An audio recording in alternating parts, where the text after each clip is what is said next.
Hi, everyone. Welcome to this first episode. I'm Aaron Johnson, Senior Manager of Strategic Alliances, and answering the questions we have, Yousaf Ali. He's our Microsoft Partnership Consultant, and our whole goal is to bring value. With that, let's get into the questions. Most Microsoft partners think they have a pretty good handle on their partnership and what it's worth. Why do you keep finding gaps anyway? Like, what's there to find? I think that's the right question to start this conversation because I get this more than any other because the answer surprises people every single time. So it's not a competence problem at all, Aaron. It is a visibility problem, and those are two very different things for partners. So let me explain this what I really mean. So when you log into the partner center, you are looking at a dashboard that basically gives you a view of your status, which includes your designation, specialization, benefit summary, or a few numbers, right? But what it doesn't give you is a complete financial picture of what your partnership is actually worth right now.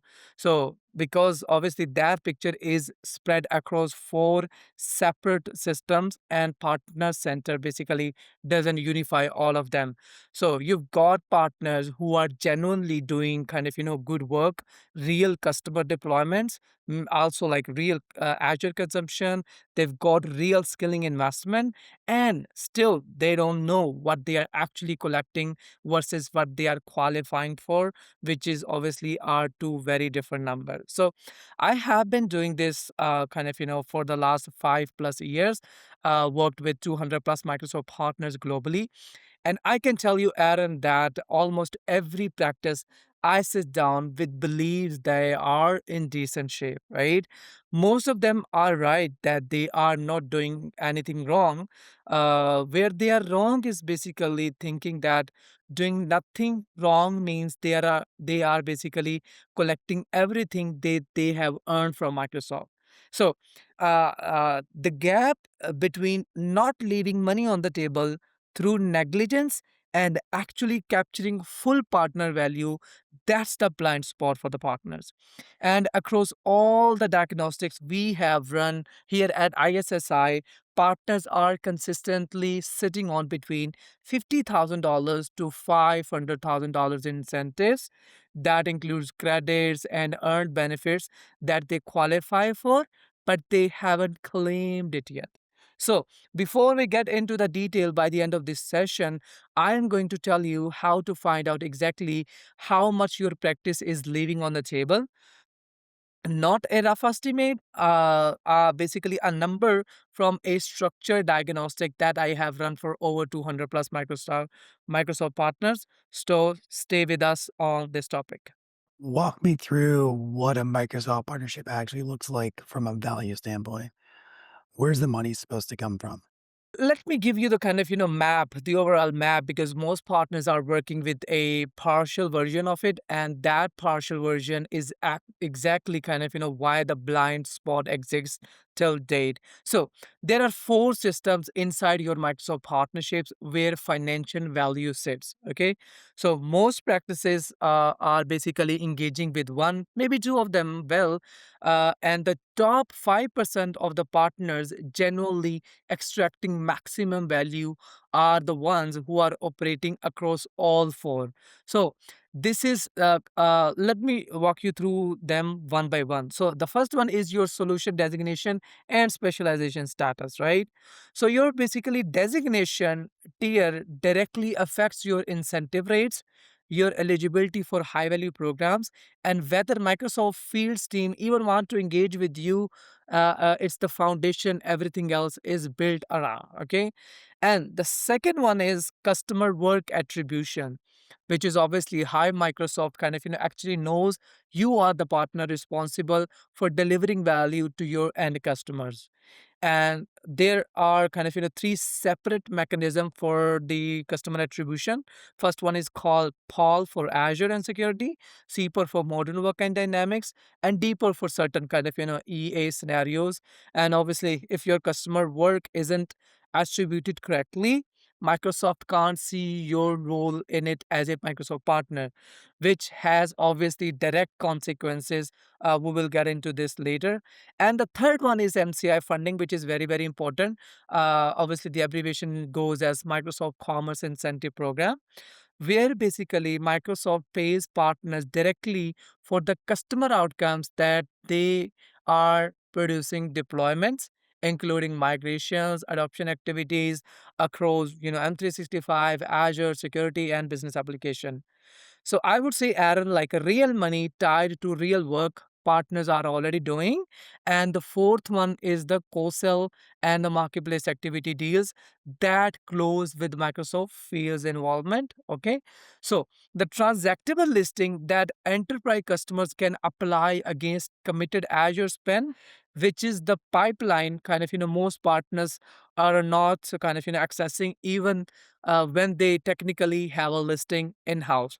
So now the diagnostic we run at ISSI, the Partner Center Maturity Assessment or PCMA, basically covers all these four pillars. It is not a compliance check. Please don't take it as a compliance check or audit. It is not a pass or fail. Basically, it is a financial and operational readout of where your practice actually stands across every one of those systems which we have developed over the years, and with the specific gaps identified and a 90-day plan to close them out by yourself. So, quick word on who I am since some of you are joining for the first time. I am Yusuf Ali. I lead strategic alliances as a Microsoft Partnership Consultant at ISSI, and I am the person who personally runs every PCMA engagement. 5 years working with Microsoft partners across every size, from sub 50% pro practices to large regional system integrators.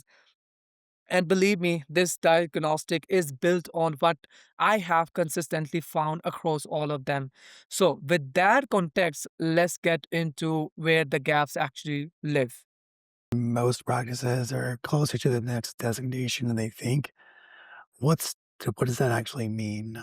What are they missing? So the solution partner scorecard has four categories, right? Performance, scaling, customer success, and the usage, which includes the deployment and attribution. And you need to clear a minimum threshold in each one independently, not just hit a total points to target. So that distinction matters more than most people realize. So what I found, Aaron, most often is two things happening simultaneously. First one is certified employees whose Microsoft accounts have never been linked to the partner tenant and the credential exists. Microsoft obviously just can't see it against the organization. So that's the skilling contribution that's been sitting at zero for however long that person has been certified. The second one may be a zero customer success because there was no CPOR claim was submitted, and it doesn't matter how many customer you have if the attribution is not in the system, and that category reads empty. So those two things, Aaron, alone explains why practices are closer than they think, because the gap isn't always the points, it's configuration, and configuration is fixable in days and not months. So, which actually leads perfectly into the next gap, because attribution isn't just a designation issue. I would say it has its own direct revenue consequences that most practices are completely unaware of. So we know this one surprises people. Partners are doing the work, the customers are real, but Microsoft still can't see them. How does that happen? Three separate mechanisms, as I mentioned earlier, none of which happen automatically, right? As a partner, you need to understand that you need to do PAL for Azure. Basically, it's a link attached at the subscription or resource group level, and the CPOR for modern work and dynamics, a claim basically which is submitted through the partner center with obviously supporting evidences, which is a signed POE and the workload attribution, and the DPOR is for certain EA scenarios. So, Aaron, if partners are not configuring any of these three attribution, Microsoft has no signal that you as a Microsoft partner are actually delivering value to that customer, period. So in my diagnostic, I consistently kind of find practices attributing between 30 to 70% of their eligible customer base. So up to 70% of the work they are doing is invisible to Microsoft, right? So those unattributed customer means no partner earn credit on that Azure consumption. Number one. Number two, no usage incentives on those maybe M365 workloads, and now it's for Dynamics, both of which are direct kind of calculable losses as we can see them. And on the other side, the work happened, the customer got the value. Microsoft basically just can't see your role in it as a Microsoft partner. And that's what makes this one particularly frustrating when partners understands it, like, because it has nothing to do with the quality of the delivery. It is all about taking the action in the right direction. And the funding gap obviously is where that frustration compounds, because what we are about to kind of talk is money that was on the table, got claimed is good faith, and still didn't land in your bank account. With that, we hear from a bunch of partners who say that they filed their MCI claims, they got rejected. What's actually going wrong? It's like the documentation shows the partner was involved in the activity, but not that the partner led the work. Okay, so Microsoft reviewers are looking for evidences that you drove the customer outcome, not the other person, and not that you were just present in the account, and not that you were just billing the hours, but actually you as a partner, you led the transformation and you led the work. And when the proof of execution is ambiguous on that point, it gets rejected automatically. And here is what makes that kind of so costly. Like, there is no second chance, right? A rejected claim basically is a permanent zero. The window closes and that money is gone. And I have seen practices, believe me, Aaron, they are losing like $50,000 to $80,000 or even more in some cases. And it's not because the work wasn't real. It is just because the documentation didn't show like the who were the actual player. The leadership was clearly not shown on that document enough. And that practices now obviously consistently capture MCI funding. Uh, um, I would say like the the partners that consistently kind of capture MCI funding treat their claim deadlines like payroll, and it is tracked. Someone owns it, and they know exactly which engagements have open windows and when those windows basically close. And on the other side, whereas the ones who miss it are treating those claims as an afterthought, and obviously something to sort after the delivery is done, or maybe, and by then the window obviously has kind of often already moved on. So when I ask, like, when did someone last do a complete review of your MCI claim history, of including kind of rejecting claims and expired windows, most practices can't answer that with kind of any confidence, I have to say, which is obviously a big problem for them. And then there is a fourth gap, Aaron, that's quieter than the others, but arguably the biggest missed opportunity of all is MCI funding. Next gap's co-sell. And it sounds like it should be straightforward. You're listed, Microsoft knows you exist, deals come in. What's actually broken? The core misconception is that a marketplace listing is equal to co-sell visibility. And it does not kind of uh, obviously it is does not like in the similar fashion, not in the way that generates referrals from Microsoft fields, right? So getting into active customer conversation with Microsoft field sellers basically requires four things working together. The number one thing is a transactable listing, not just a kind of presence listing. It has to be co-sell as well. And then the seller ready collateral that a field rep can act on in 60 seconds. Hear me out. This is really important. 60 seconds. Because if they have to kind of dig into details to understand your offering, they will move on to the next partner. Because they have a list of like 500,000 plus registered partners. So consistent outbound referral activity, because co-sell is not passive. You have to be pushing referrals out in the partner center to get them coming in from their side. And the fourth one, an active PDM relationship is a plus because your partner development manager is the person who connects you to the field sellers internally. And then most practices I work with, Aaron, they have one or two of these. And the ones basically who are actually receiving the co co-sell pipeline from Microsoft, they have all these four set up. And the piece that most practices are not using at all is MAC eligibility, which is Microsoft Azure Cloud Consumption. So obviously, if your listing qualifies, enterprise customers can apply it against their pre committed Azure spend, which removes the budget friction entirely. So, the customer doesn't not obviously need a new procurement cycle. They are spending against the commitment that have already been made, and that's the direct purchasing and accelerant most practices either don't know they qualify for or haven't set their listing up to sport. So the question I would leave for the audience, you with like one like this one has a Microsoft seller brought your practice into a customer deal in the last 90 days. So let me rephrase that. Has a Microsoft sellers brought your practice into a customer deal in the last 90 days? Because if the answer is no, that's the real gap. And we see it in the vast majority of the practices we work with. Like, obviously, they feel like, okay, our core cell is broken. So, let me show you what it looks like when you close all four in the next question. Let's go over a real example. Walk me through a practice that came to you, what they thought the situation was, what you actually found, and where they ended up. So yeah, let me walk you through something that reflects what we typically find, and I think this will land differently now that you have seen all four gaps, because you will recognize every piece of it as I move forward. So this was a mid-sized partner, about 40 people, primarily modern work in Azure, and they had one solution partner designation, and they were actively pursuing a second one.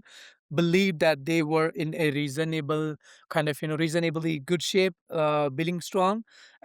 Customers were happy, some MCI claiming done in the past. So they came to us at ISSI because a colleague had recommended the PCMA, not because they bored they had a serious problem. So the designation picture was the first surprise, right? So they were 12 points away from their second designation, closer than they would realize. But two certified employees had Microsoft account that had never been linked to their partner tenant, not connected. Okay, so obviously it was invisible to Microsoft scorecard, and that gap alone was the difference between where they were and where they needed to be. So the attribution was the bigger issue when we mapped their active customer base against their Paul and Super records. Roughly 55% Aaron of their eligible customers were fully attributed. The other 45% were real accounts, like real Azure consumption, real M365 workloads, and they were completely invisible to Microsoft system. So there was obviously no partner earned credit on that Azure consumption, no CPOR on these M365 workloads, and no credits to their designation and specialization. And the other one on the MCI, we found two expired claim windows from the previous year, approximately like $68,000 in funding they would have qualified for, filed, and had rejected for just documentation reason. So there was still an active window on one engagement, though. So we got that claim resubmitted, obviously with the corrected POE, and it was approved. So partner was happy.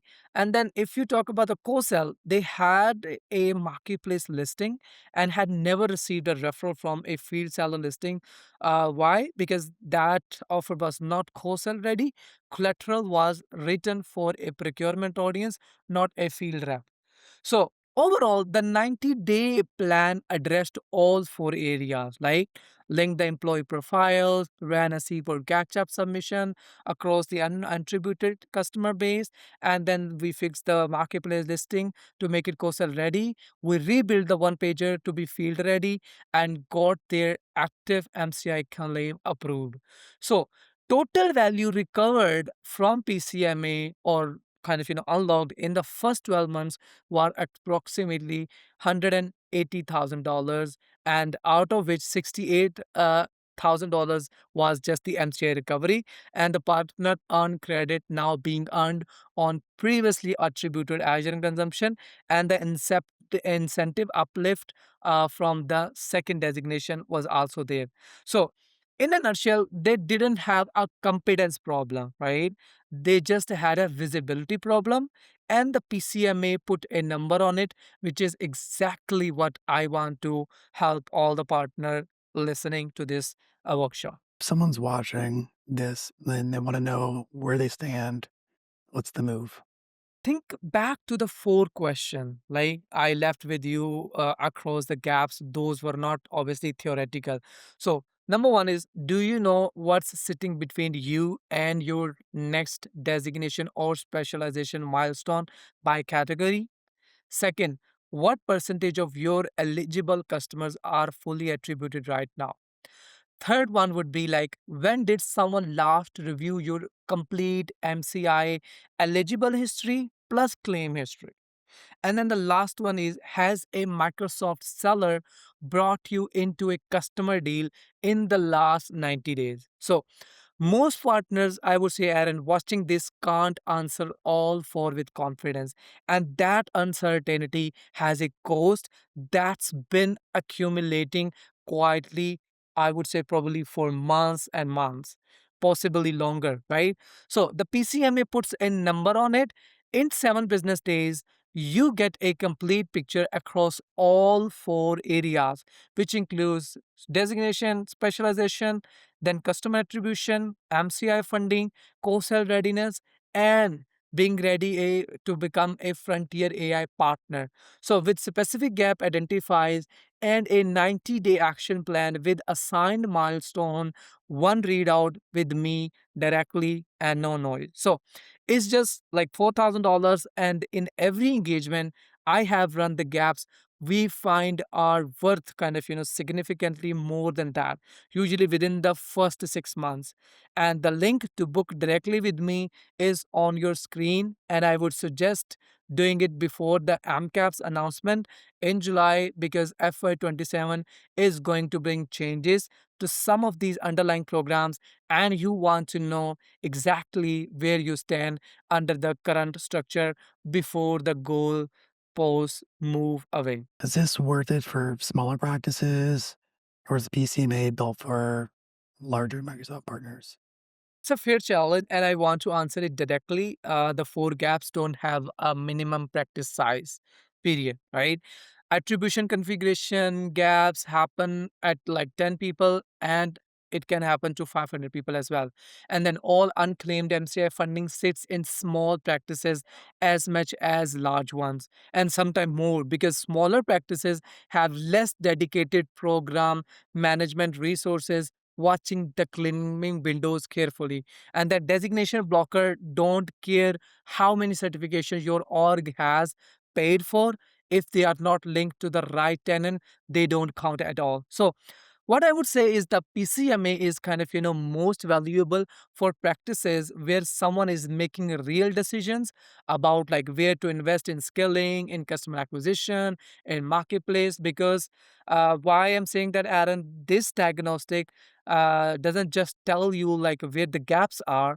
It basically tells you which gaps to close first, what are the low hanging fruits, what order you need to do it, and to get the faster return possible. So, if you are a small practice doing meaningful Azure work, security, modern work, or business application, and you have never had a complete picture across all these 4 to 5 pillars, that I would say the probability that you are sitting on recoverable value is quite high.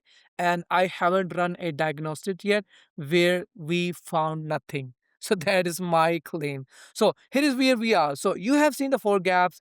You have seen what they cost in real time, terms designation blockers, unattributed customers, expired MCI windows, wholesale pipeline that never arrives. So the only question left is how many of these are active in your practice right now? And the PCMA answered that in 7 business days with the N number, not a guess. So over to you, Aaron.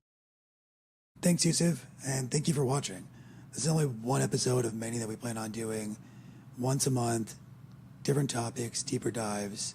So if you have a topic you want to hear, if you have feedback on this video, let us know in the comments below. Thanks again, and we'll see you later.